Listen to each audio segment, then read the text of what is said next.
Ada yang sadar nggak Tretan?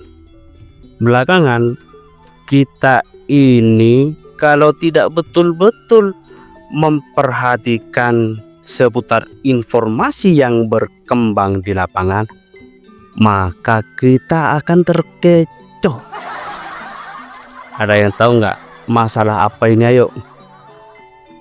Betul, masalah jabatan kedudukan sipil Polri. Ada yang tahu nggak apa persoalannya? Yuk. MK sudah memberikan putusan final kalau Polri yang ingin melakukan ataupun ingin mengejar jabatan di jabatan sipil, maka Polri itu harus ditinggalkan, artinya harus mengundurkan diri. Ini dari putusan MK.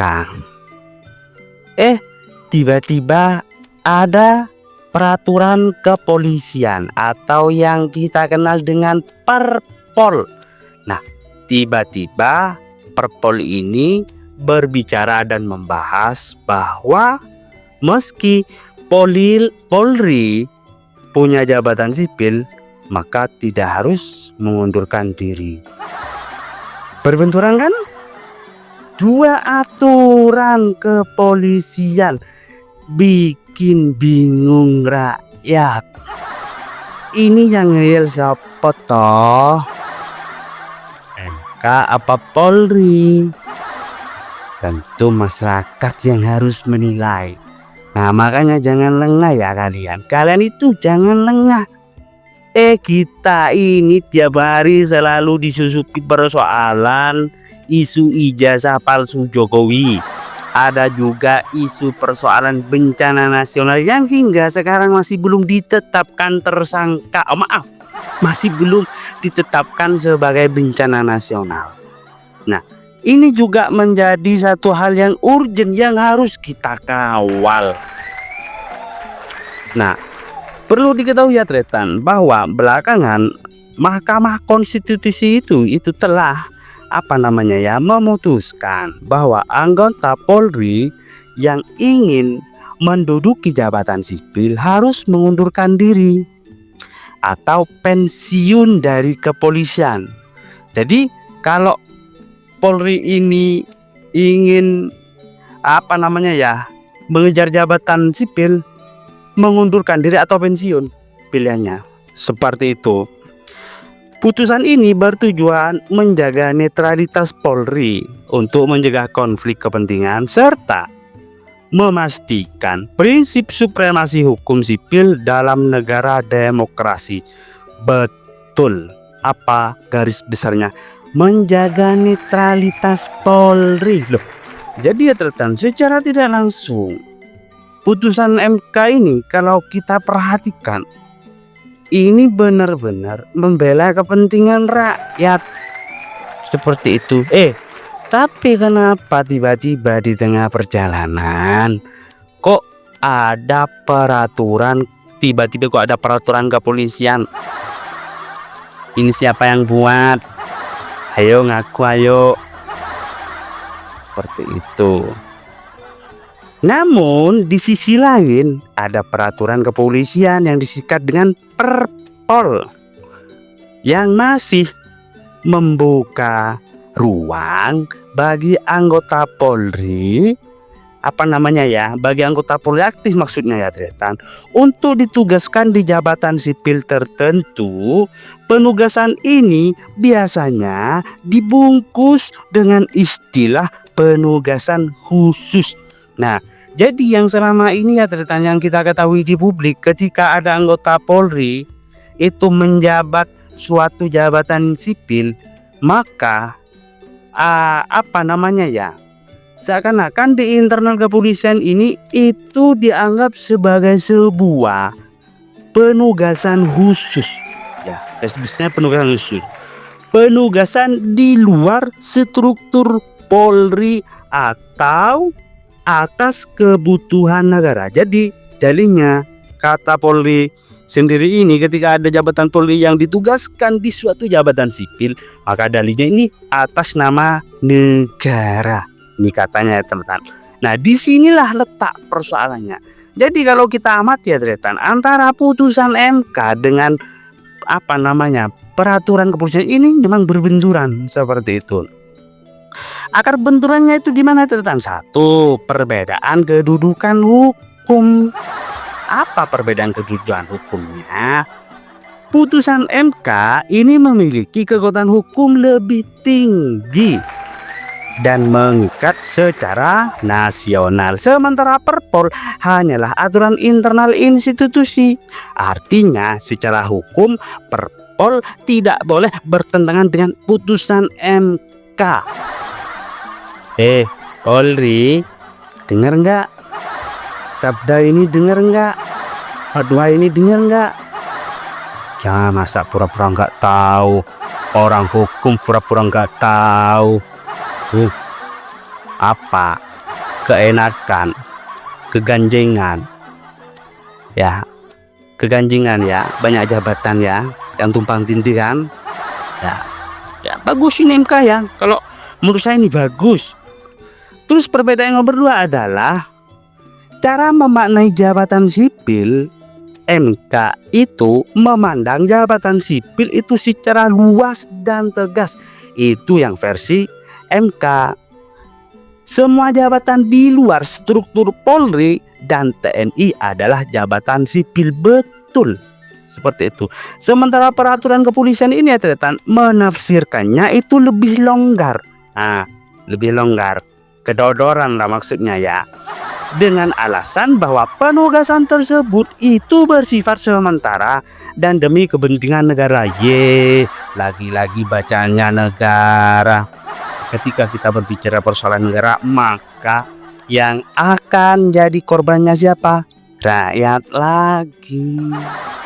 Betul, rakyat lagi yang seperti itu terletak.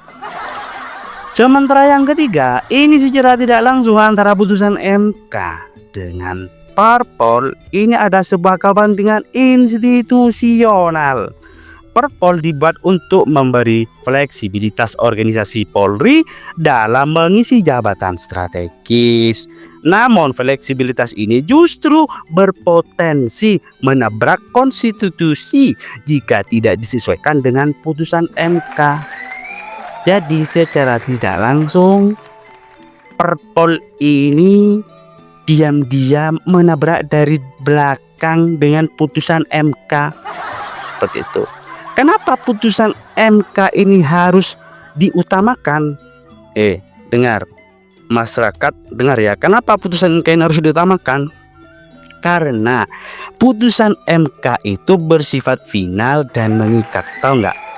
Yang dinamakan final dan mengikat itu sudah selesai dan terikat. Seperti itu. Gampangnya, tidak bisa diganggu gugat. Berlaku untuk semua lembaga negara. Nah, kalau sudah berlaku semua negara, maka wajib semua jabatan-jabatan institusi ini harus mengikutinya. Itu ya catatan. Artinya tidak ada alasan bahwa hukum bagi Polri untuk mengabaikannya, termasuk dengan berlindung di balik Perpol. Jadi Polri tidak boleh membuat aturan yang seakan-akan ini sewenang-wenang hanya demi menjaga fleksibilitas jabatan. Ini kan kita langsung hanya membahas persoalan jabatan ya teman-teman. Betul nggak? Betul lah. Jika anggota Polri tetap menduduki jabatan sipil tanpa mundur atau pensiun, nah perhatikan ya. Ini kalau Polri itu tidak mengundurkan diri atau memilih pensiun, apa yang terjadi? Pertama, ini jelas sudah berpotensi melanggar konstitusi. Berikutnya adalah menimbulkan ketidakpastian hukum. Jadi yang membuat hukum ini tidak pasti itu sebetulnya memang dilakukan oleh penegak hukumnya sendiri ya ternyata. Yalah, ini kan fenomena antara putusan MK dengan putusan Polri itu. Berikutnya adalah menguburkan batas antara aparat, keamanan dan birokrasi sipil. Jadi jangan dicampur aduk gitu. Ya apa sih Polri yang sering kayak ngono? Berikutnya adalah dampaknya jika tidak diselaraskan. Apa ini? Kalau tidak diselaraskan, apa yang akan terjadi? Jika Perpol tidak direvisi, akan terjadi tumpang tindih aturan. Publik bingung mana aturan yang harus diikuti. Kepercayaan terhadap penegak hukum bisa menurun. Akibatnya, kita itu bertanya, lantas rakyat mau ikut siapa? Lalu disinilah pertanyaannya, netralitas Polri ini patut dipertanyakan kalau seperti ini.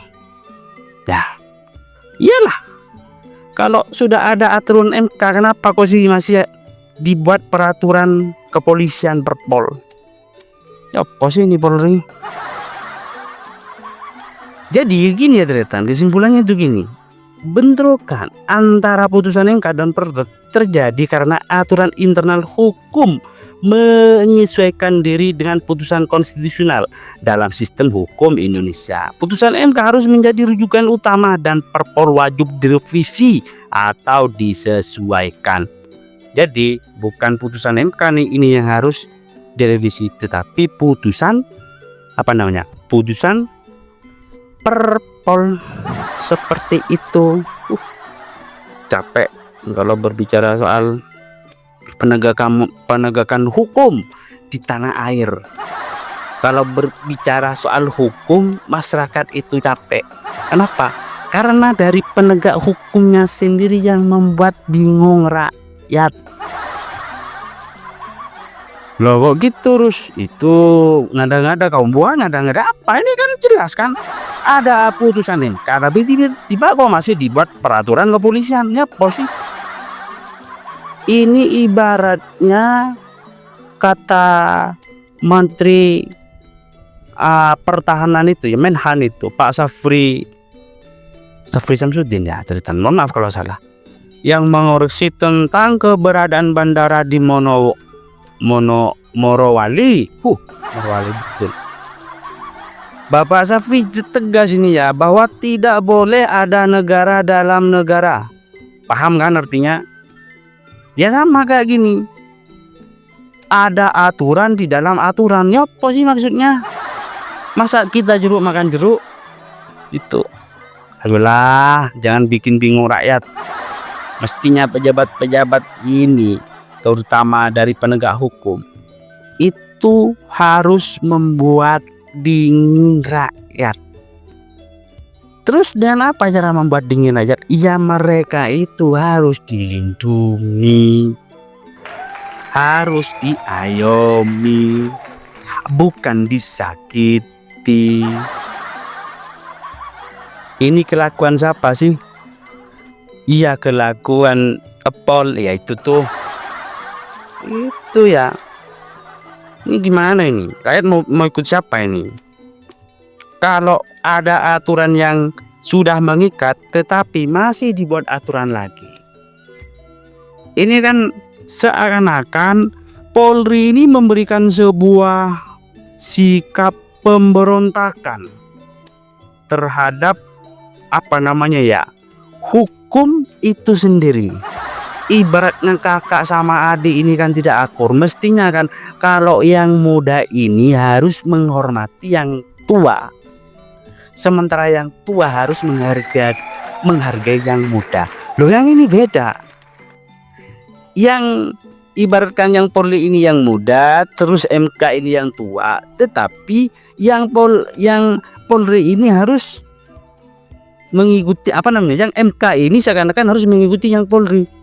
Ini kan kembali nih ya teman-teman. Kembali kan? Kembali. Terus siapa yang bingung? Ya rakyat lagi kalau begini. Yang bingung siapa lagi? Ya rakyat lagi. Semoga pembahasan ini ya teman-teman benar-benar sampai ke telinga semua anggota kepolisian di tanah air. Terima kasih.